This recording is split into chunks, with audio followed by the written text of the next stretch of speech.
I might ask my guest who's on the other end of the phone. We've got Callie Beaton. Hello, Callie. Hi, Ian. How are you? I'm fine, thank you. And you? I'm very well, thank you. I enjoyed that track. Yeah, does it? It reminds me of when I was very young. Well, I'm giving my age away if I say I, too, share those memories, but given my show's about the age I am, I'll come clean. So, yes, I do. I loved Melanie. I used to listen to her a lot when I was a teenager, so, yes. Yeah, it was amazing, wasn't it? Because I remember I have this memory of going on a bus to Ashton with my dad and that playing in my head, and that must have been a long time ago. So, as I said, it's 1970. Yeah, which is weird when you're only 23, isn't it? Yeah. I wish. Yeah. Callie, you've got a show at the GM Fringe, haven't you? I have, yes, towards the end of the run. I'm doing it on the 21st of July. It's a good name, actually. That's right. Oh, actually, it's Mary Poppins, so Supercalifragilisticexpialidocious. So, yes, it's... So that's a nice sort of play on words, obviously my name being Callie, but it's also perfect for a poster, so it's a very easy one to do a lovely poster for as well. And as you know, a lot of this is about getting people in to see the show. So, I think people are quite drawn by the title. Now I've just got to make sure the show is as good as the poster. Yeah, it was Mary Poppins. So, it works in really well there. And on your poster there, you've got a lipstick, haven't you? And your face is all messed up with the lipstick. It's all messed up with lipstick, and I'm in a dishevelled men's suit. So yes, it's a sort of parody of being the kind of having it all businesswoman and what goes on really underneath all of that. So that's kind of what the show's about as well. Now, you've got some really nice badges on here. You're the Chortles comedian to watch this year. That's right, yes. And Chortle, as some of your listeners will know, that's the kind of go-to website and one of the kind of authorities on comedy in the UK. So it was lovely to get a mention there and be one of their ones to watch. And all of those things really help in terms of ladling the pressure on for us as comedians to deliver lots of laughs. Now, you've also got As Heard on BBC Radio 4. That's right, yes. I've done a couple of things for Radio 4. The most recent thing I did was the Museum of Curiosity, and my episode of that's going to be going out not next month, in August, and among others on that, as well as Romesh Ranganathan, who was curating the episode. I'm Sally Phillips, who I'm sure your listeners will know from Bridget Jones, among many other films and TV appearances, so we're on that. So that was really good fun. And then some of the same production team from Museum of Curiosity are involved in QI, and I just did my debut on QI, which will go out later in the year as well. So I've been doing some nice bits and pieces on the BBC this year. And then, as you say, BBC 2 as well. So you've got some nice, as you say, you've got nice emblems on there, haven't you, as seen on BBC 2. Exactly.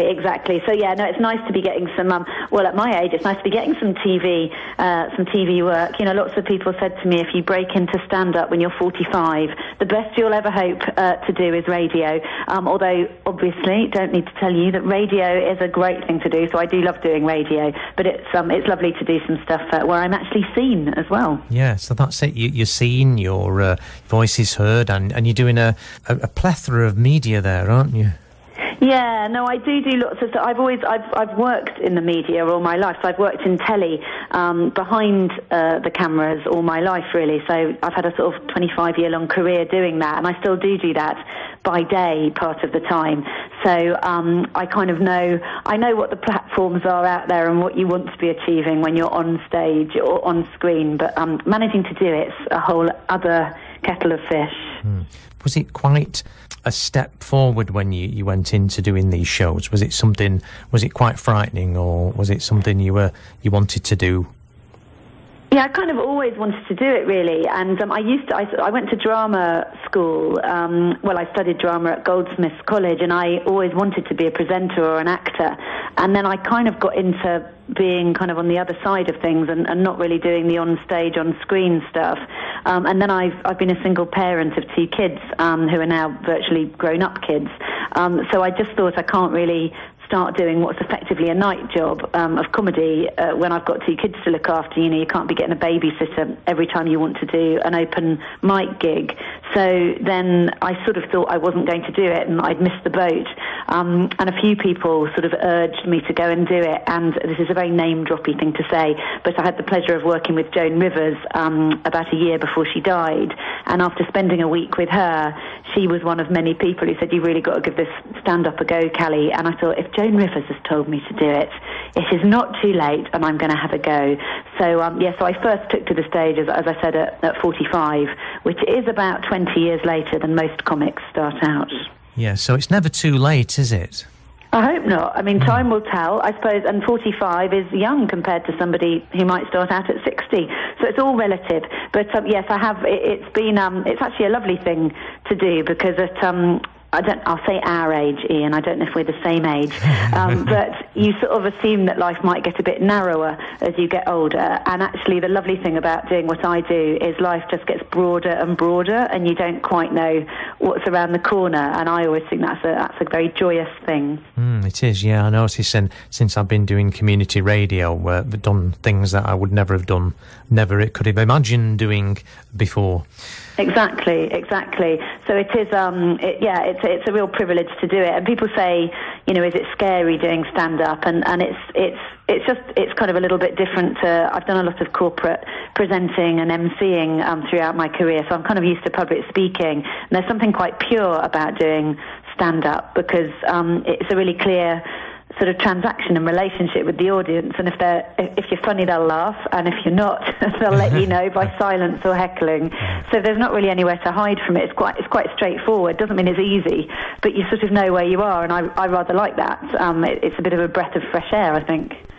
Yes, it's good to do something that, as you say, is a breath of fresh air that challenges you and. Nowhere to hide. I think that's the best way to describe it. Yeah. And you're on at the King's Arms, aren't you, Studio 1? Yeah, I'm on at the King's Arms at 9 o'clock, as I say, on Friday the 21st of July. And the show kind of, as you know, it's about being a 40-something kind of having it all woman. And the reason it's called Supercalifragilistic is looking at the relationship between being super and fragile. And there are lots of people like me who've spent their whole lives trying to do the very best they can and keep it all together and be a great mum and hold a job down and do everything really well. And this show is having a kind of humorous look at what it actually takes to be that kind of a person. And it does seem to be resonating with people, not just people of my gender and my age, but I'm getting some really lovely feedback from people of all generations. And I look at kind of the different generations and what comes with those phases of your life as well. So people seem to quite like what they're hearing. It seems to be connecting with them. Yeah, I think we all try to juggle a multitude of things, don't we? And try some things we do okay, and other things we think, well, didn't go so well. So I think that's what life's like, isn't it, for a lot of people?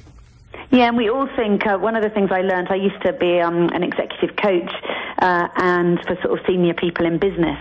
And one of the things I learned was that everybody suffers from this kind of imposter syndrome, that they're going to be found out at any minute and everyone else knows what they're doing but they don't. And I think it's quite reassuring to see people, I come across as quite confident on stage and quite polished, but I think it's really quite reassuring for people to know that that's just one side of things, and that actually we all struggle to do things, and for all the kind of laughing, happy, clever moments in life, there are the kind of crying into our pillow moments, and the show is kind of trying to take a comedic look at the two sides of life, really, that I suppose all of us can relate to. Yeah. How long's the show on for, Callie?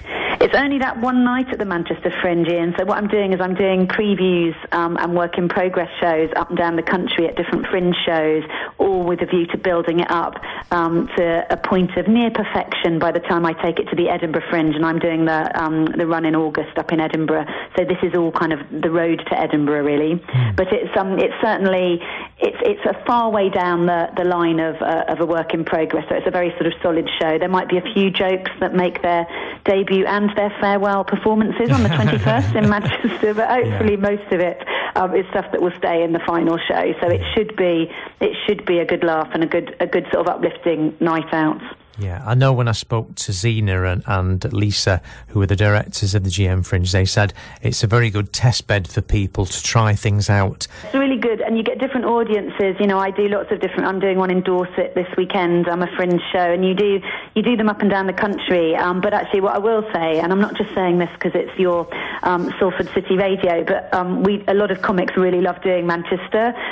We find it's kind of got everyone's very comedy literate and really up for good nights out. You know, we all love doing the Comedy Store and the Frog and Bucket and the big venues. But we find it can also be a very sort of warm, generous audience. So actually, Manchester's a real delight to play, and I go up several weekends a year, and it's always a real pleasure. So you get a very good sense of what an intelligent audience wants to hear from a comedy show. So it's a really fun one. It's one that I'll certainly be looking forward to. Oh, that's brilliant. Your tickets are £5 and there's a concession of £3. I should imagine they're going like hotcakes. Well, I know some of them are going like hotcakes because my brother's best man's just bought 15 of them. So that's what, you know, having good family connections does for you. Yeah. So yes, he's bringing a load of his mates along. So yes, from what I hear, tickets are going really well. And of course, there's nothing more rewarding for comics than to play to a full room. So yeah, I'll be delighted if any of your listeners want to come along and see what it's all about. Yeah, you're on Facebook, aren't you, in the usual media outlets? Yeah, so I'm on Facebook and I'm on Twitter at Callie Beaton, and I've got a website which is again calliebeaton.com, where people can see all my gig lists and whether they can come to this show or other things that I do in Manchester. I'm very easy to find via the usual social media channels. Yeah. Well, Callie, big thank you for taking the time to talk to us on Salford City Radio this afternoon. I'm sure it's going to be a great success, and you never know, I might be able to get down to the King's Arms to actually see you. I was going to say, let me know. We would be delighted to have you there with us on the 21st. Oh, thank you, and big thank you for joining us tonight. Total pleasure. Thanks for having me, Ian. Enjoy the rest of the show. Okay.